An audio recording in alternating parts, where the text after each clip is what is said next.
Bienvenidos a 360 grados, una visión global de la noticia, un espacio para debatir sobre todo lo que sucede en Colombia y en el mundo. Y arrancamos hoy 360 con una entrevista al defensor del controvertido exgobernador de La Guajira, Francisco Kiko Gómez, quien está acusado por la Fiscalía de 15 homicidios y por la senadora electa Claudia López de querer matarla y de muchos otros delitos, entre ellos paramilitarismo y contrabando de gasolina. El abogado Alfredo Montenegro habla en 360 de todas las acusaciones contra el exgobernador Kiko Gómez, las pruebas en su contra y, ante todo, cómo se defenderán de estos graves delitos que se le imputan. Hoy, la lupa sobre el caso Kiko Gómez. Y también debatiremos, empezando por las críticas del procurador Alejandro Ordóñez al fiscal Eduardo Montealegre, de quien dice lanza perlas de ideas sobre penas para las FARC. Declaraciones del fiscal Eduardo Montealegre en las que habló de aplicar modelos de justicia transicional a los guerrilleros que dejen las armas empezaron a generar controversia, luego que Montealegre dijera que penas para jefes de las FARC podría ser trabajo social. También el fiscal habló de penas para los militares y mucho más. Todo esto, debate hoy en 360. Y a cierre, mostraremos a ustedes un video que está causando fuerte conmoción en Colombia. Pues aparece la fórmula vicepresidencial de Juan Manuel Santos, Germán Vargas Lleras, algo salido de casillas en Arauca. En el video difundido en internet se aprecia cuando Vargas Lleras, molesto por las constantes interrupciones de uno de los asistentes, se sale de la ropa y lo llama gamín. ¿Qué pasa con Germán Vargas Lleras? Lo debatiremos hoy en 360 y no se muevan, que ya en segundos le damos la bienvenida a nuestros invitados.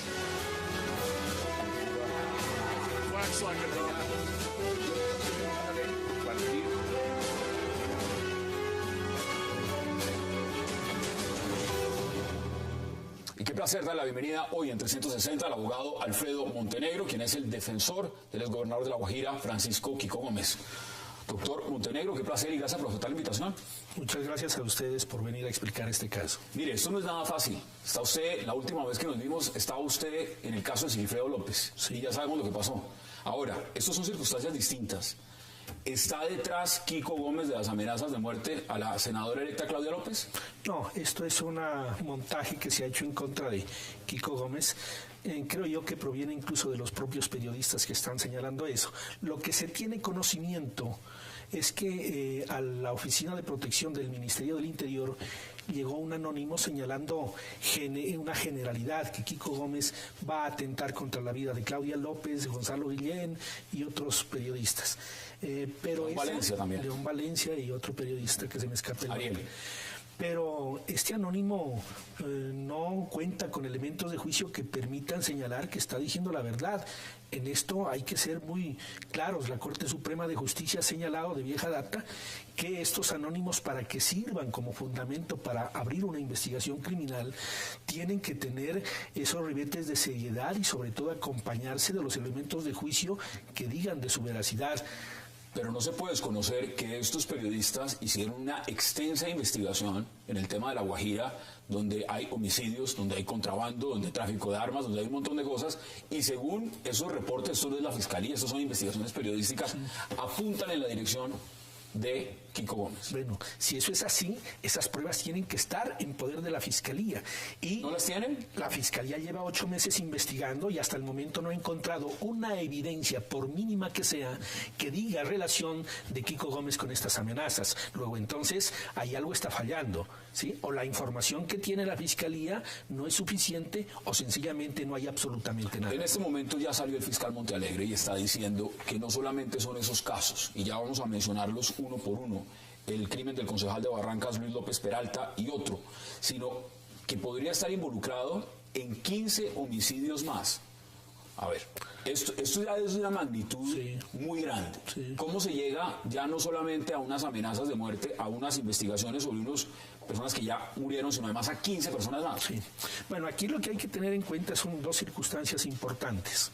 Una, ¿sí?, que los 15 homicidios de los que señala el fiscal general de la Nación están referidos por un testigo, por una persona que fue presionada y, si se quiere, conminada a declarar en contra de Kiko Gómez. Se trata de un escolta o un conductor, un mandadero mejor de Kiko Gómez, que lo acompañaba en sus... O sea, un escolta le dice a la fiscalía en el interrogatorio, él es responsable de 15 homicidios. Pero bajo ciertas circunstancias, es decir, ese escolta fue presionado, fue conminado a declarar en contra de Kiko Gómez bajo la falsa noticia de que en su contra existía una orden de captura. De esto aportamos las pruebas a la fiscalía dentro de la denuncia penal que hicimos en contra de la fiscal Marta Lucía Zamora, quien hizo todo este entramaje.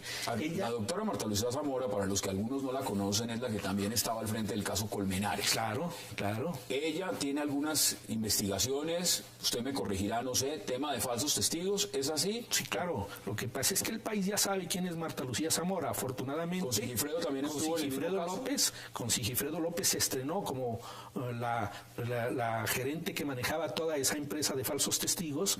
Pasa el caso Colmenares, ¿sí? Y ahora viene en el caso de Kiko Gómez. Para que usted se dé cuenta de lo aberrante de esta investigación, permítame señalarle que uno de los testigos falsos, el señor Martínez Durán, que fue incluso excluido por la propia fiscal Zamora dentro del caso Colmenares, fue traído por ella, aleccionado por ella, para declarar en contra de Kiko Gómez. O sea, trajeron un testigo falso del caso Colmenares y lo trasladan al caso de Kiko Gómez. Entonces, ¿y la fiscalía acepta eso? Acepta eso. ¿Y qué credibilidad puede tener este testigo cuando la propia fiscalía lo rechaza en el proceso Colmenares como un falso testigo? Este testigo lo tiene escondido la fiscalía, porque se dio cuenta, se filtró el testimonio a los medios de comunicación y se dio cuenta la fiscalía que estaba haciendo, perdóneme la expresión, el oso con ese testimonio, ¿sí? Pero la fiscal lo recogió, así como ha recogido una serie de testimonios tendenciosos y armados por ella.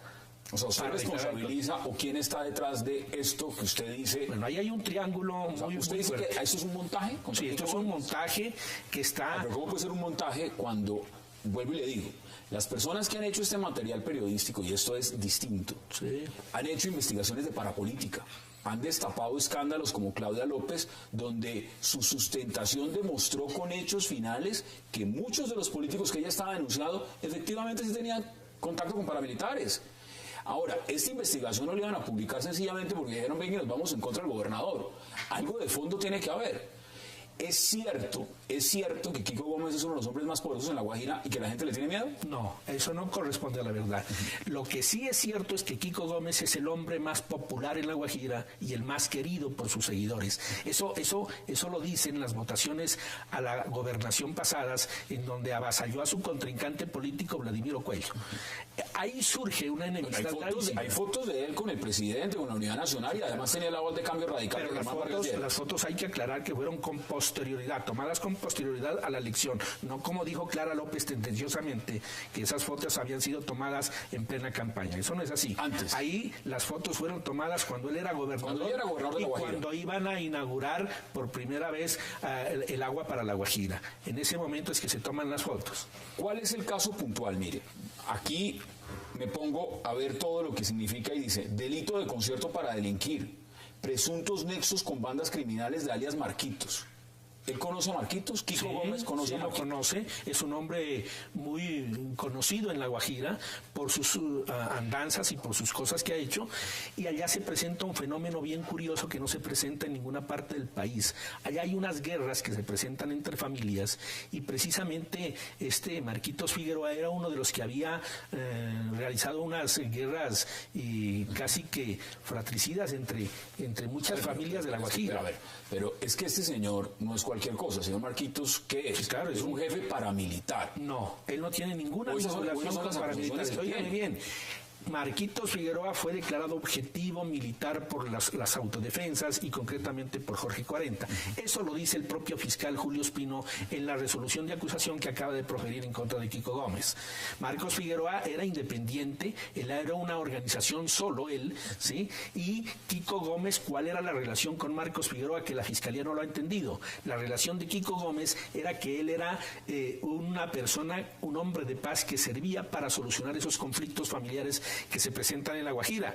Y entre esas negociaciones que tuvo que hacer Kiko Gómez, tal vez intervino una o dos veces en los conflictos iniciados con Marcos Figueroa y otras familias. Esa es la relación, una relación de paz. ¿Cuál es el caso que ha existido? Y vuelvo y le menciono, es que leer esto, perdóneme, pero es macabro, por lo menos lo que se ha publicado. El tema del crimen del concejal de Barrancas, Luis López Peralta, registrado el 26 de febrero del 97 y donde se sindica también a Kiko Gómez. Óyeme bien, es un caso aberrante, como lo dice usted, pero aberrante por la forma en que la Fiscalía lo quiere incriminar a Kiko Gómez. Ahí no hay autores materiales del hecho, no se capturaron a los autores materiales, pero extrañamente la Fiscalía deduce que el autor intelectual fue Kiko Gómez. Entonces, ¿cómo entender que unas personas que no están capturadas, sí, digan que Kiko Gómez es el autor intelectual? En su opinión, ¿por qué todo el mundo entonces quiere acusar a Kiko Gómez? Ahí hay una situación, óigame bien, de una disputa política vieja.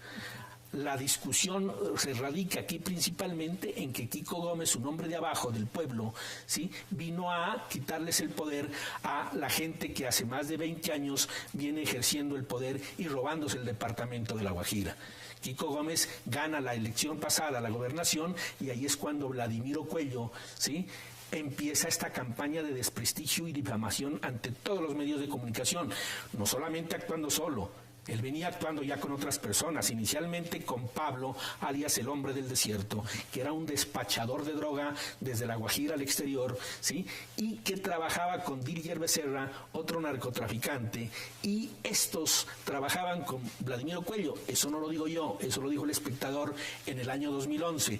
Y adicionalmente Vladimiro Cuello, ¿sí?, se respalda y se arman junto con Claudia López y la doctora Marta Lucía Zamora. Este es está diciendo que una senadora electa del calibre de Claudia López, con el respaldo popular que tiene, el voto de opinión, la credibilidad que tiene, además, una de las mujeres que destapó en Colombia la parapolítica, va a estar amangualada con la fiscal Zamora para perjudicar Claro que sí. La Guajira. ¿De qué otra forma podemos entender que la señora Claudia López, como periodista y ahora como senadora, hace muy poco tiempo ocurrió la muerte del médico Daza Barriga, hermano de Vladimiro Cuello?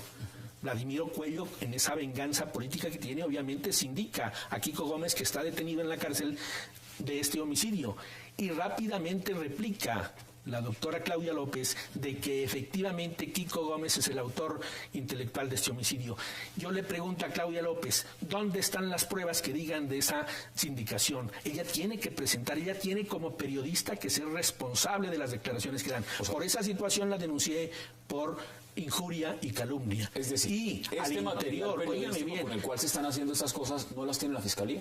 No, es que la Fiscalía no las tiene, pero no las ve. Oigan bien, en estos dos procesos con Ley 600 que se adelanta el del homicidio de Luis López Peralta. Son dos, usted me dice, hay dos procesos, uno por Ley 600 y uno por Ley 906, es el nuevo sistema penal acusatorio. En esos dos procesos, la defensa ha hecho aportación de más de 60 pruebas, elementos de juicio.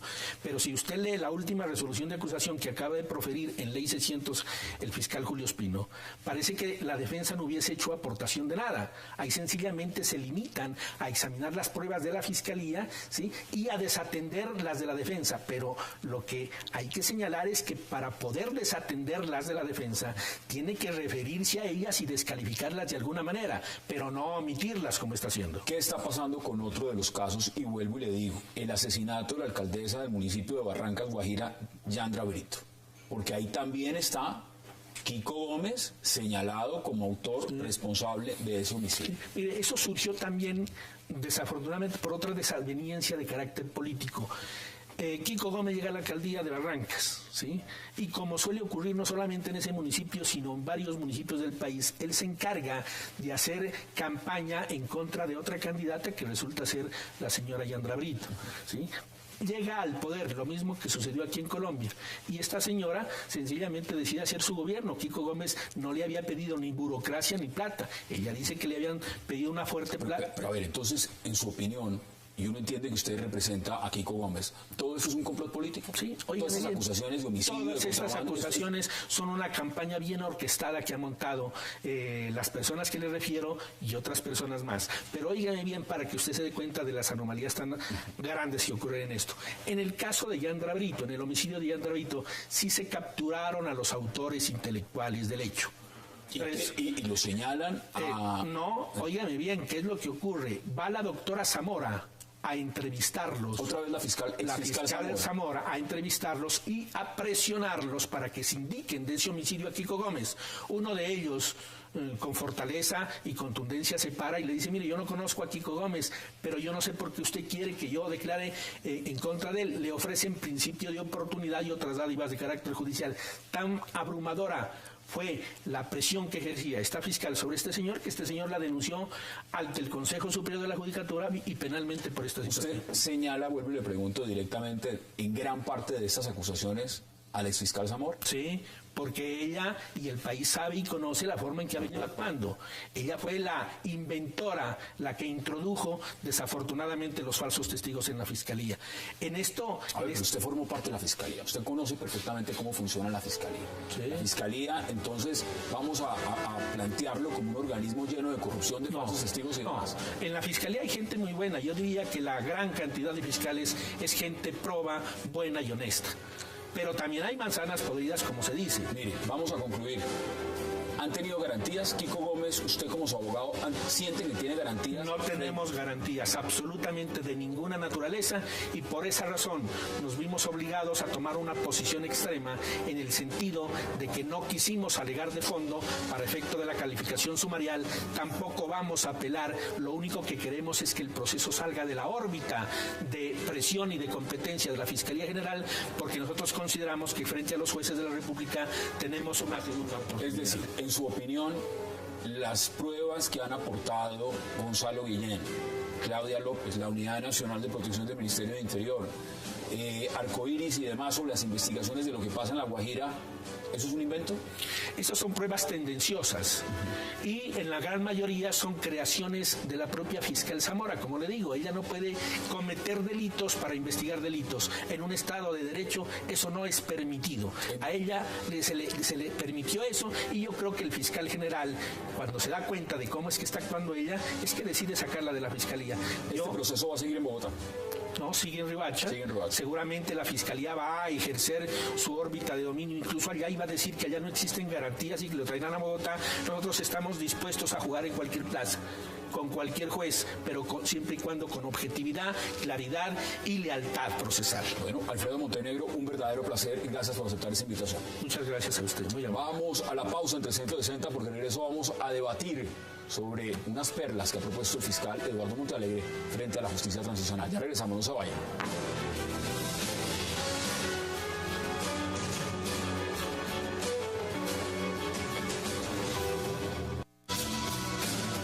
La sociedad debería aceptar la posibilidad de sustituir la forma de pagarles.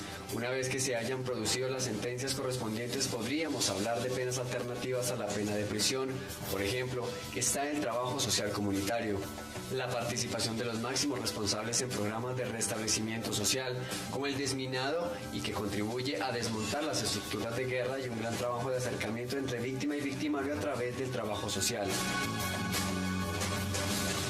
Los miembros de la fuerza pública relacionados con delitos cometidos en el conflicto armado podrían acceder a regímenes penitenciarios abiertos para que purguen sus condenas. Podrían existir tribunales independientes de los ordinarios que sean pluralistas e integrados por diversas especialidades, como en la Corte Penal Internacional, que se encarguen de los procesos de los miembros de la fuerza pública.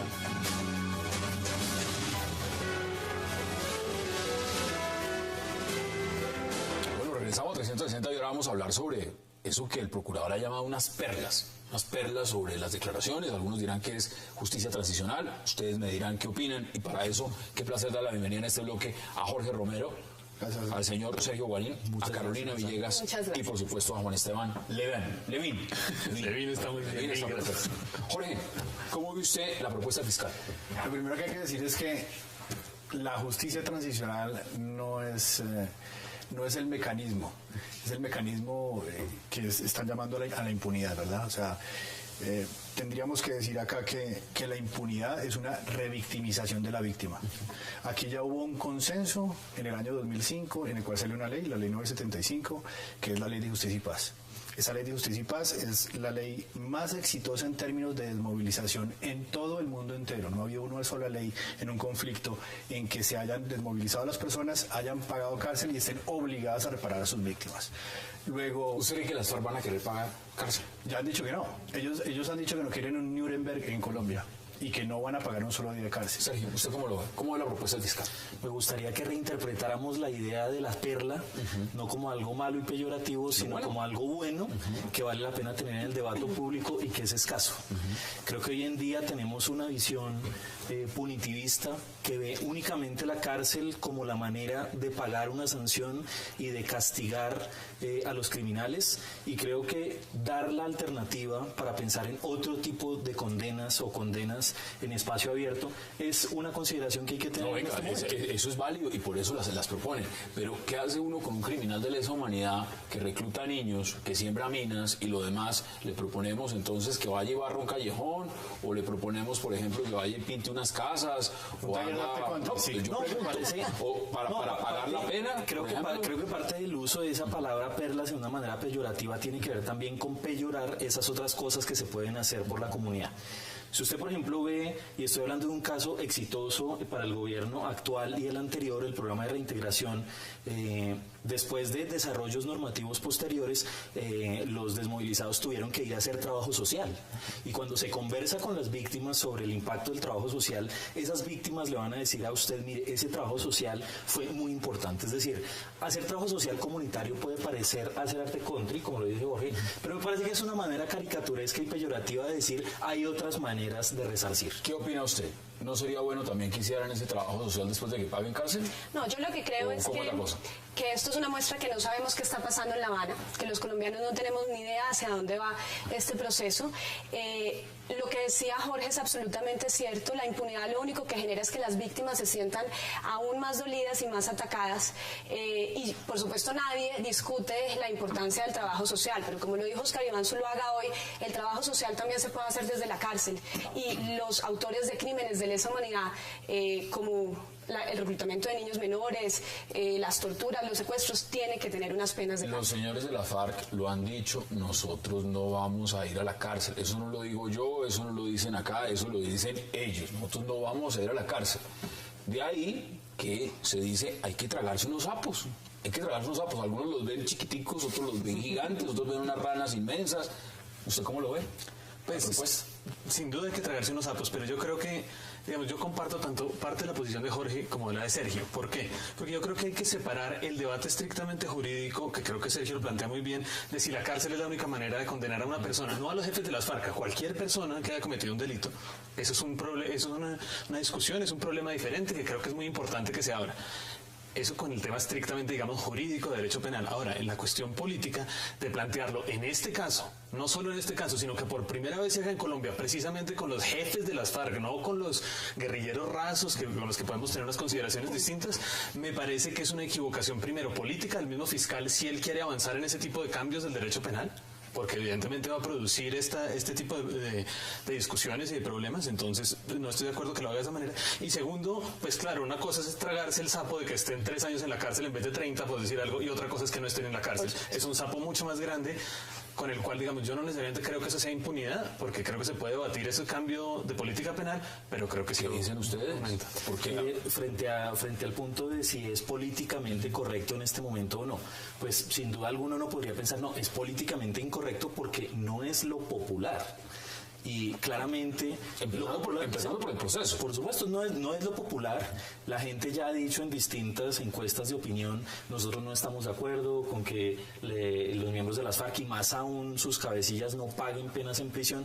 Lo han dicho mayoritariamente, de manera que ir en contra de esa opinión es una cosa políticamente incorrecta y popular. Yo creería que esto no es una cosa ni política ni popular, es una cosa legal.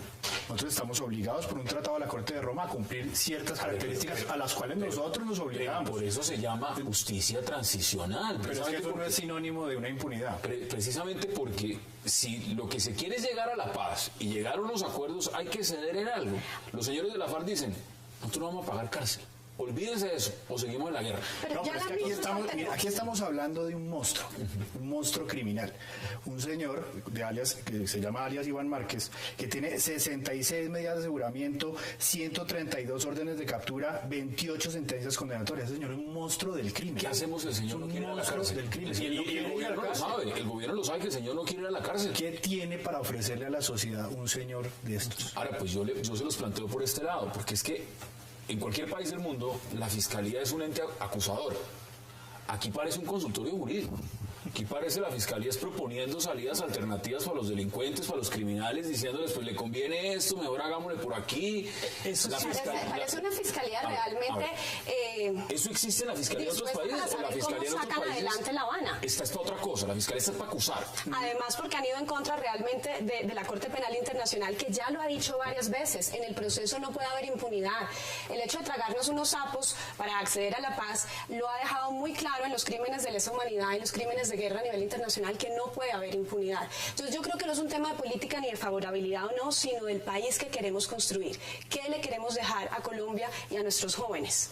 Claro, pero hay solo dos puntos muy breves. Uno es que a mí no me parece claro, y hasta donde yo recuerdo, pero no soy ningún experto en el tema y me puedo equivocar claramente, la Corte Penal no ha dicho que la única manera de penalizar es la cárcel. Eso lo podemos discutir ahora. Pero segundo, en cuanto a lo que preguntaba Hassan sobre la fiscalía y las funciones de la fiscalía en Colombia es un injerto. Y eso no es un problema del fiscal actual, aunque lo ha mostrado más otro fiscal, es de la Constitución del 91. Usted va a la Universidad Externado y usted se va a encontrar, cuando entra en la Facultad de Derecho, usted se va a encontrar un montón de libros del señor fiscal Montealegre, gran jurista, sí, de todo el mundo, los ve en sus libros, los lee, los consulte, lo que sea. La pregunta es, aquí estamos buscando un abogado constitucionalista, un penalista, un fiscal. Pues el rol del fiscal, en cualquier país, cuando usted pregunta qué es un fiscal, el fiscal está para acusar, para perseguir. Pero depende, es una pequeña diferencia. Por ejemplo, el caso que más conocemos normalmente en Colombia es el de Estados Unidos, donde el fiscal es casi que un ministro más encargado de acusar. Como hace parte del gobierno, pues digamos es muy fácil entender la esfera de su poder. Acá él es el encargado de la política criminal, de la política penal, perdón. Pero hay un ministro de justicia y un gobierno. Como es ese injerto, y unos negociadores, además. Además, en este caso, unos negociadores, y en este caso podemos meter a la Corte Constitucional, que ya habló del marco jurídico para la paz, para el Congreso. La verdad es un salpicón difícil de entender exactamente hasta dónde llega cada uno. Precisamente por eso se lo pregunto de esta forma. No es muy difícil ahora para el señor de la calle sentarse en la mesa de negociación a negociar algo cuando desde aquí, ya desde la fiscalía, desde el que está acusando, les está diciendo, pues muchachos, vengan aquí con pena de trabajo social. Yo no creo, y precisamente por una cosa, y es que está equivocado cuando se piensa que el hecho de que las FARC y sus comandantes hayan manifestado que ellos no quieren pagar penas privativas de la libertad en cárcel, sea la respuesta del gobierno sea esta propuesta. Lo que yo creo que está haciendo precisamente el fiscal en este momento, que comparto las apreciaciones de Juan Esteban con respecto a las limitaciones del diseño institucional, es decir, mire, esta discusión es una discusión del país, es una discusión de Colombia, y si nosotros no la damos aquí al mismo tiempo que se da allá en La Habana, aquí vamos a quedar esa la discusión ya se dio. Tengo que ir a la pausa. Aquí lo estamos debatiendo y ustedes me dirán si lo que están entonces es testeando el agua. Vamos a la pausa en 360 y ya regresamos para seguir debatiendo.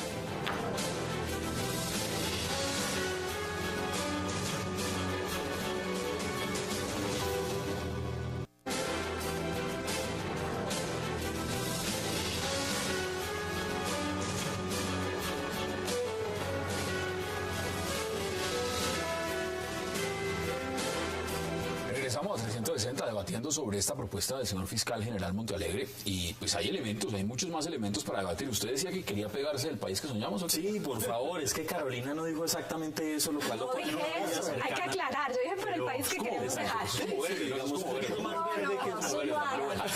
Ella dice, pensemos en el país que le queremos dejar a nuestros hijos, y yo digo, me parece una excelente entrada. Creo que esa es la interpretación, y la pregunta y la propuesta que yo hago es, pensemos en este contexto y de este arreglo de justicia transicional en un marco de 10, 20, 30 años. ¿Y qué es lo que nosotros queremos legar? hemos entendido que las prisiones en Colombia no funcionan. Que las prisiones en Colombia no sirven para resocializar, que las prisiones en Colombia son revictimizadoras, que las prisiones en Colombia son redes de criminalidad. Vamos a darle una lección al mundo en este momento, podríamos darle una lección al mundo, o al menos discutirlo, sobre alternativas que hagan que no sea cárcel igual o impunidad. ¿Le gusta yo creo que ese es un debate distinto. Yo lo que creo que tenemos que tener claro es que hay un principio en derecho internacional que ustedes deben conocer, que es la proporcionalidad. Nosotros tenemos que tener unas penas proporcionales a los crímenes, porque dentro de 10 o 20 años vamos a tener los hijos de los policías. ¿A usted le parece? A ver, usted pone un ejemplo muy interesante.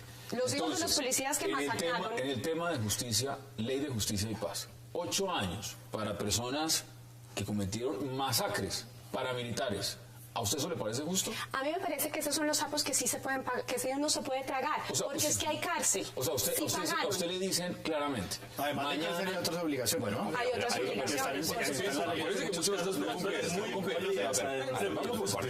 Es decir, a usted le dicen mañana que en el acuerdo que se firme en La Habana, el señor Iván Márquez, el señor Timochenko, el señor París, el señor Santrich, Rodrigo Granda, por no mencionarle otros, van a pagar 8 años de cárcel y luego se reintegran a la sociedad. ¿A usted le gusta? Yo creo que el país lo podría... Usted lo que no se aguanta es que digan, van directo al Congreso a hacer política y no pagan cárcel. Por supuesto que eso es lo que el país no puede permitir. ¿Usted quiere que paguen cárcel? Queremos que paguen cárcel por sus crímenes, que reparen, porque es que además la cárcel y la justicia tienen un complemento esencial, que es la no repetición. Pero para eso no necesitamos irnos a La Habana a negociar, para eso es la ley que se llama Ley de Justicia y Paz, y sencillamente, venga, me desmovilizo, me entrego, pago 8 años de cárcel.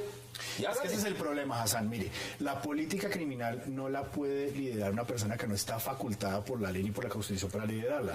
Por más que sea el hermano del presidente de la República y por más que el hermano sea amigo de esas personas que están ahí en la banda. ¿Usted de quién está hablando? De Enrique Porque son varios hermanos. Sí, claro, de Enrique Santos. Okay. La política criminal no la puede liderar Enrique Santos Calderón. Primero porque no está facultado, segundo porque no es su problema. Eso es ilegal. Pero mire, por eso hay una cantidad de gente que está presa en la cárcel. Se llama Sergio Guarín, viene de Ideas para la Paz. Ideas para la Paz es una organización, y usted me corregirá, donde está Sergio Jaramillo. Así es. Bueno, Sergio Jaramillo es parte de la fundación. Sergio Jaramillo, para los que no saben quién es Sergio Jaramillo, que me imagino medio país ya lo sabe, es la cabeza, es el motor de la mesa de negociación de La Habana en este proceso. Ahora, en esta medida, como dice Jorge, ¿es otra persona la que está enfrente de ese proceso o es Sergio Jaramillo y Humberto de la Calle? Sin duda alguna, creo que Sergio Jaramillo y Humberto de la Calle no solo están facultados, sino son las cabezas del proceso. Yo creo que hay un ambiente también que muestra la politización de este tipo de asuntos, y es que hay cosas que vale la pena discutir y hay cosas que no solo son del resorte de la política criminal del país, sino que nos muestran las limitaciones de nuestro estado actual de cosas. Es decir, cuando al país le están vendiendo desde hace varios meses la idea de si esta gente no va a la cárcel, eso es un proceso con impunidad. ¿Quién se la está vendiendo? ¿Un sector político? Un sector político apalancado en una parte del establecimiento, porque también hay que decir que en el gobierno hay muchas divisiones. ¿En su opinión es este sector político? Yo creo que este sector político, el sector político que está haciendo campaña de oposición, utiliza, entre otros argumentos, la idea de que en La Habana se está fomentando la impunidad. ¿Qué dicen ustedes? Hoy es una percepción de todos los colombianos, no es una percepción, sector político. Es una realidad. Y yo creo que los colombianos le dieron la credibilidad al proceso de paz. Colombia arrancó muy ilusionada con un proceso de paz que se fueron dando cuenta a medida que pasaba el tiempo que no era más de lo, que era más de lo mismo. Hoy no ha habido un solo acto de voluntad de paz. Hassan, esto es una realidad, perdón que yo le diga. Una entrevista del 28 de octubre de 2011 con el presidente Juan Manuel Santos. Margarita Vidal le pregunta, ¿qué tan cerca o qué tan lejos están las conversaciones con las guerrillas?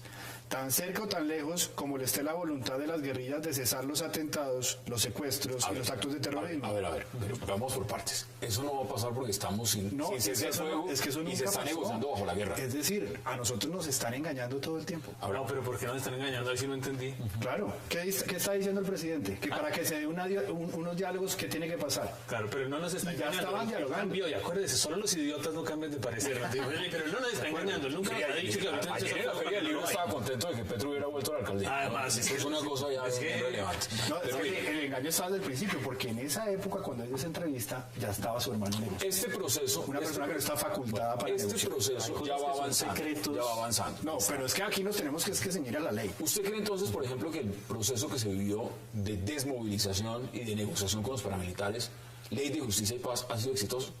Es el proceso más exitoso en la historia de la humanidad. ¿Usted piensa igual? Yo pienso que es un proceso exitoso, pero no sé si el más exitoso, no conozco, pero no es enteramente exitoso. Hay sobre todo problemas en verdad y reparación, más que en el tema de justicia. ¿Y el procesados también? Por no hablar de las BACRIM neoparamilitares o como los quieran llamar, digamos. Entonces también me parece que es un buen ejemplo y tenemos que aprender y no lo podemos desechar, que creo que eso es algo muy importante. Creo que los planteamientos de ese proceso fueron radicalmente distintos a los planteamientos de base de este. En ese proceso el planteamiento es: estos son unos criminales, el Estado abre la puerta para que se sometan a la justicia, a las reglas de la justicia. Y en este momento estamos en medio de un proceso de paz que tiene unos presupuestos totalmente distintos. Creo que... O sea, las FARC no son criminales. Las FARC, por supuesto, y creo que todo el mundo lo ha aceptado, son criminales, pero cuando el gobierno reconoció el carácter político de las FARC y se sentó a negociar con ellos, porque esto no es una idea ni de la fundación, es, digamos, el presupuesto del gobierno a sentarse a conversar, cambió los postulados de esa discusión. De modo que usted lo definiría en el tema fundamental es el carácter político. Sin duda alguna. Las FARC tienen carácter político, hay que negociar. El gobierno les ha reconocido un carácter político, porque si no, lo que tendría es vigente los mecanismos de política criminal de la ley 975 para la guerrilla, y no lo ha hecho. Y al hacer eso, lo que está haciendo es abrir la puerta para decir: hay cosas que con ustedes queremos conversar. Vamos a concluir brevemente. Carolina, en este momento sabemos que hay dos posturas, por no decir más. Una la encarna el señor procurador y otra la encarna el señor fiscal. Para poner dos variables. El país, ¿cuál de esas dos está creyendo más y a cuál de esas dos le apuesta más? Se lo pregunto porque estamos a 4 semanas de una elección presidencial y donde muchos dicen: la campaña reeleccionista, el gancho que tiene es la paz. Y si quieren enganchar votos, va a ser a través de la paz. ¿A quién creen que le van a creer más o quieren más? ¿La postura del fiscal o la postura del procurador? Sin duda alguna la postura del fiscal, que es muy parecida a la postura de Oscar Iván Zuluaga. Del fiscal. Del procurador. Perdón, del procurador.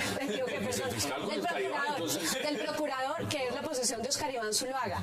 Y es que esas penas son irrisorias y eso demuestra que lo que está pasando en La Habana va a generar todo un manto de impunidad en este proceso.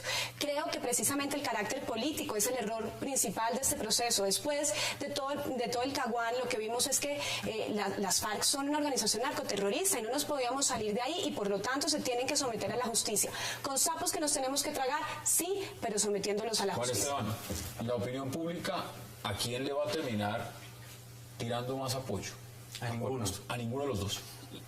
Si uno mira las encuestas recientes que las hemos estado mirando por nuestro trabajo, las encuestas muestran que la gente no quiere saber nada de la paz. Quiere que eso se resuelva por allá lejos. No quiere ni la posición draconiana del procurador, y eso uno lo ve en la baja imagen favorable que tiene y la alta negativa que tiene, pero tampoco quiere tragarse esos sapos que de alguna u otra manera se quieren tragar. Entonces, a la opinión pública en su grueso le importa 5 el problema. Mira, yo les traje una cosa para mostrarles. ¿Por qué es tan necesario explicar ese proceso de esa manera como se hace? Acá hay un contrato del señor alto comisionado para la paz con una empresa de publicidad por 709 millones de pesos. ¿Cuál de todos? Pues hay muchos, yo traje solo uno. ¿Cuál alto comisionado? El actual. El actual. Sí. Es un contrato para realizar actividades y comunicaciones en materia de estrategias para alcanzar la paz y la reconciliación nacional. ¿Qué hay que explicarle a los colombianos de eso? Hay que seguir engañando a los colombianos que en La Habana, ¿qué se está negociando? No nos dicen nada. Nosotros no sabemos absolutamente nada. Lo que sabemos es que ellos dicen que ellos no van a hacer un Nuremberg en Colombia y listo, que no son narcotraficantes, que no son terroristas, tienen enfermos, entonces que por favor se los lleven. Es un proceso completamente ilegal. Ahí no hay facultades legales constitucionales para absolutamente nada de lo que se está haciendo ahí. ¿Cuáles son sus conclusiones? Porque nos vamos a la pausa. Pues yo le digo una cosa, y es que me parece muy particular, conociendo las limitaciones del gobierno, que todos los que toman una posición al respecto de este tema hablan en voz de las víctimas. Y creo que eso es una de las cosas que daña más esta conversación. Quedarse con la voz de las víctimas de un lado o del otro. para que no me den la impunidad o porque la medida de resarcimiento y reparación la busque yo por otro lado. Eso muestra, creo yo, la enorme complejidad y politización y los enormes desafíos que tiene el gobierno para hacer entender a la sociedad qué es lo que está haciendo, bajo qué parámetros y superar esa inercia en la que lleva. Usted que ha sido un estudioso del tema, desde Ideas para la Paz, si no se negocia la paz ahora, ¿en cuánto tiempo existe la posibilidad de volverse a sentar en la mesa en unas condiciones similares? Yo creo que pasaría mucho tiempo para tener. No podría decirle. ¿Décadas? Yo creo que décadas. Lo que sí es claro es que entraríamos luego en otras condiciones. Como también es claro que entramos en este momento en otras condiciones que no existían hace 8 años. Bueno, pues la condición es que ellos tienen que dejar de hacer lo que hacen. Bueno, esas son las posiciones. Vamos a la pausa porque al regreso vamos a hablar de un video. Ya volvemos.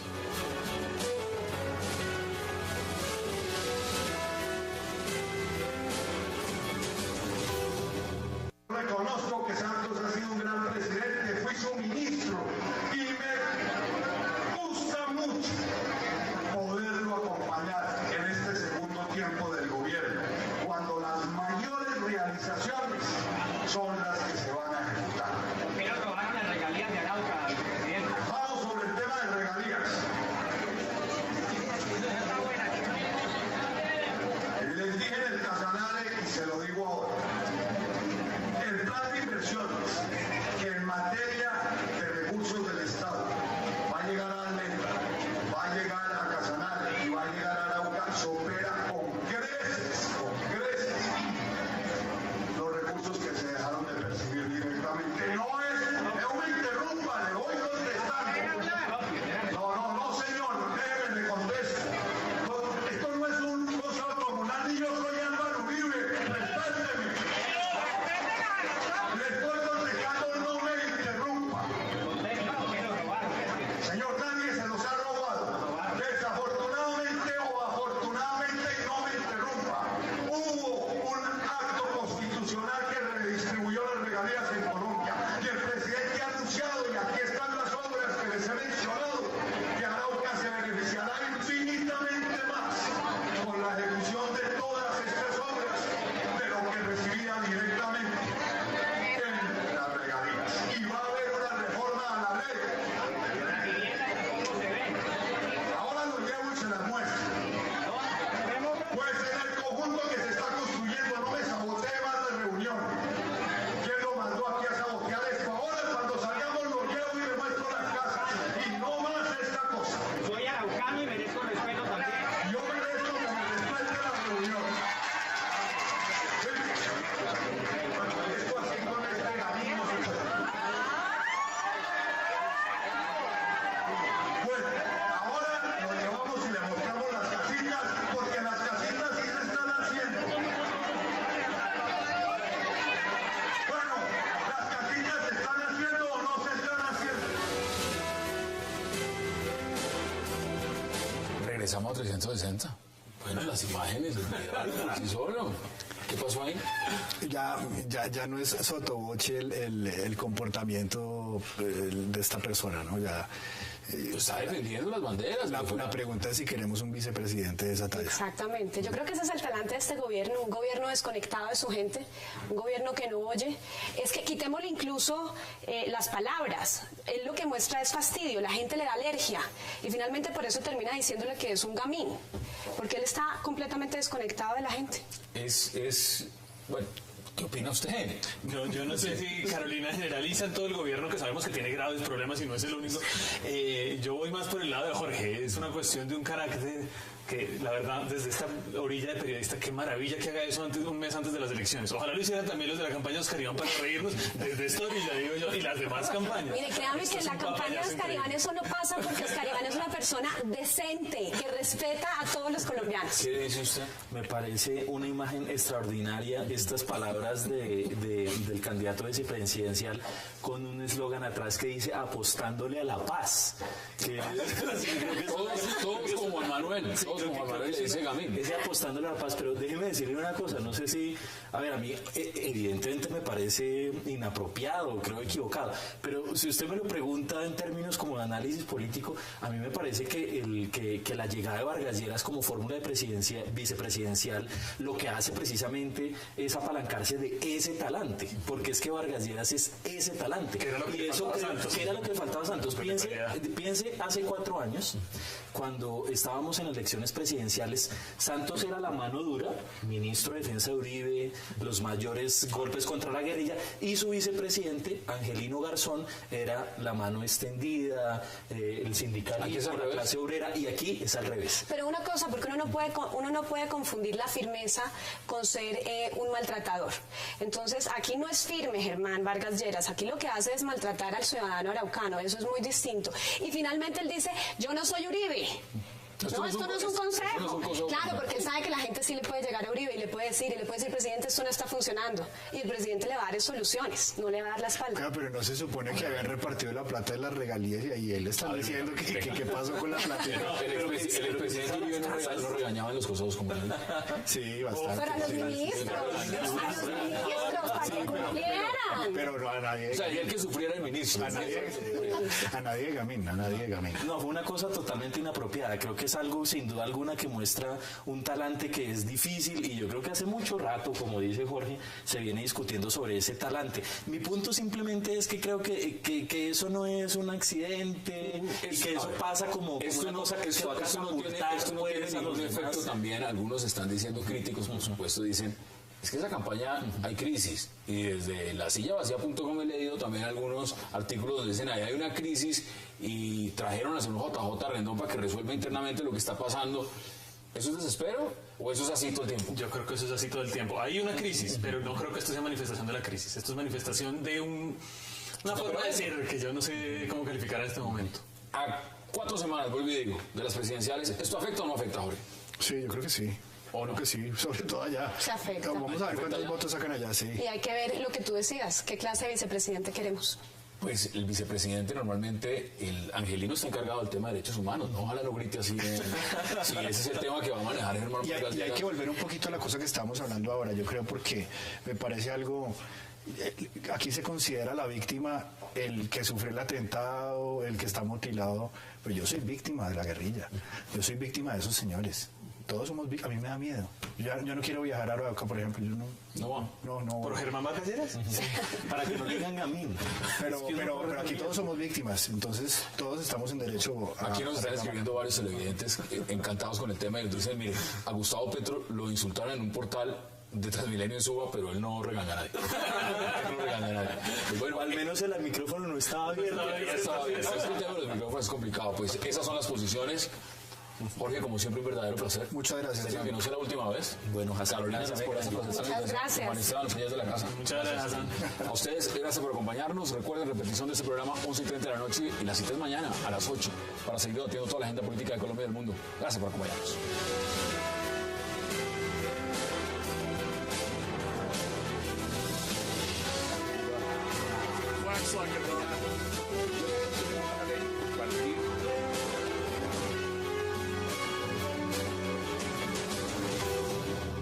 Muchas gracias a ustedes por venir a explicar este caso. Mire, esto no es nada fácil. Está usted, la última vez que nos vimos, estaba usted en el caso de Sigifredo López. Sí, ya sabemos lo que pasó. Ahora, estas son circunstancias distintas. ¿Está detrás Kiko Gómez de las amenazas de muerte a la senadora electa Claudia López? No, esto es un montaje que se ha hecho en contra de Kiko Gómez. Creo yo que proviene incluso de los propios periodistas que están señalando eso. Lo que se tiene conocimiento es que a la Oficina de Protección del Ministerio del Interior llegó un anónimo señalando una generalidad, que Kiko Gómez va a atentar contra la vida de Claudia López, de Gonzalo Guillén y otros periodistas. Pero Valencia también. León Valencia y otro periodista que se me escapa el Ariel. nombre. Pero este anónimo no cuenta con elementos de juicio que permitan señalar que está diciendo la verdad. En esto hay que ser muy claros. La Corte Suprema de Justicia ha señalado de vieja data que estos anónimos, para que sirvan como fundamento para abrir una investigación criminal, tienen que tener esos ribetes de seriedad y sobre todo acompañarse.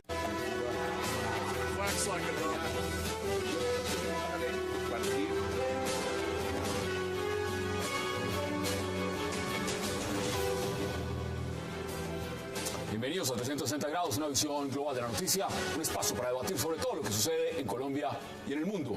Y arrancamos hoy 360 con una entrevista al defensor del controvertido exgobernador de La Guajira, Francisco Kiko Gómez, quien está acusado por la Fiscalía de 15 homicidios y por la senadora electa Claudia López de querer matarla y de muchos otros delitos, entre ellos paramilitarismo y contrabando de gasolina. El abogado Alfredo Montenegro habla en 360 de todas las acusaciones contra el exgobernador Kiko Gómez, las pruebas en su contra y, ante todo, cómo se defenderán de estos graves delitos que se le imputan. Hoy, la lupa sobre el caso Kiko Gómez. Y también debatiremos, empezando por las críticas del procurador Alejandro Ordóñez al fiscal Eduardo Montealegre, de quien dice lanza perlas de ideas sobre penas para las FARC. Declaraciones del fiscal Eduardo Montealegre en las que habló de aplicar modelos de justicia transicional a los guerrilleros, personas que ya murieron, sino además a 15 personas más. Sí. Bueno, aquí lo que hay que tener en cuenta son dos circunstancias importantes. Una, ¿sí?, que los 15 homicidios de los que señala el fiscal general de la Nación están referidos por un testigo, por una persona que fue presionada y, si se quiere, conminada a declarar en contra de Kiko Gómez. Se trata de un escolta o un conductor, un mandadero mejor de Kiko Gómez que lo acompañaba en sus... O sea, un escolta le dice a la fiscalía en el interrogatorio, él es responsable de 15 homicidios. Pero bajo ciertas circunstancias, es decir, ese escolta fue presionado, fue conminado a declarar en contra de Kiko Gómez bajo la falsa noticia de que en su contra existía una orden de captura.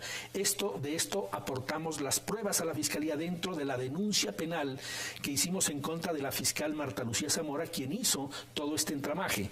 La doctora Marta Lucía Zamora, para los que algunos no la conocen, es la que también estaba al frente del caso Colmenares. Claro, claro. Ella tiene algunas investigaciones de los elementos de juicio que digan de su veracidad. Pero no se puede desconocer que estos periodistas hicieron una extensa investigación en el tema de La Guajira, donde hay homicidios, donde hay contrabando, donde hay tráfico de armas, donde hay un montón de cosas, y según esos reportes, esto no es la Fiscalía, estos son investigaciones periodísticas, apuntan en la dirección de Kiko Gómez. Bueno, si eso es así, esas pruebas tienen que estar en poder de la Fiscalía. Y ¿no las tienen? La Fiscalía lleva 8 meses investigando y hasta el momento no ha encontrado una evidencia, por mínima que sea, que diga relación de Kiko Gómez con estas amenazas. Luego, entonces, ahí algo está fallando, ¿sí? O la información que tiene la Fiscalía no es suficiente o sencillamente no hay absolutamente nada. En este momento ya salió el fiscal Montealegre y está diciendo que no solamente son esos casos, y ya vamos a mencionarlos uno por uno, el crimen del concejal de Barrancas, Luis López Peralta, y otro, sino que podría estar involucrado en 15 homicidios más. A ver, esto ya es de una magnitud muy grande. Sí. ¿Cómo se llega ya no solamente a unas amenazas de muerte, a unas investigaciones sobre unos que dejen las armas? Empezaron a generar controversia. Luego que Montealegre dijera que penas para jefes de las FARC podría ser trabajo social. También el fiscal habló de penas para los militares y mucho más. Todo esto, debate hoy en 360. Y a cierre, mostraremos a ustedes un video que está causando fuerte conmoción en Colombia. Pues aparece la fórmula vicepresidencial de Juan Manuel Santos, Germán Vargas Lleras, algo salido de casillas en Arauca. En el video difundido en internet se aprecia cuando Vargas Lleras, molesto por las constantes interrupciones de uno de los asistentes, se sale de la ropa y lo llama gamín. ¿Qué pasa con Germán Vargas Lleras?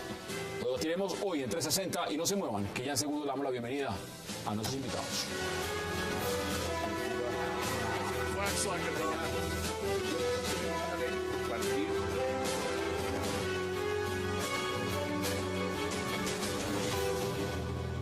Y qué placer dar la bienvenida hoy en 360 al abogado Alfredo Montenegro, quien es el defensor del exgobernador de La Guajira, Francisco Kiko Gómez. Doctor Montenegro, qué placer y gracias por aceptar la invitación.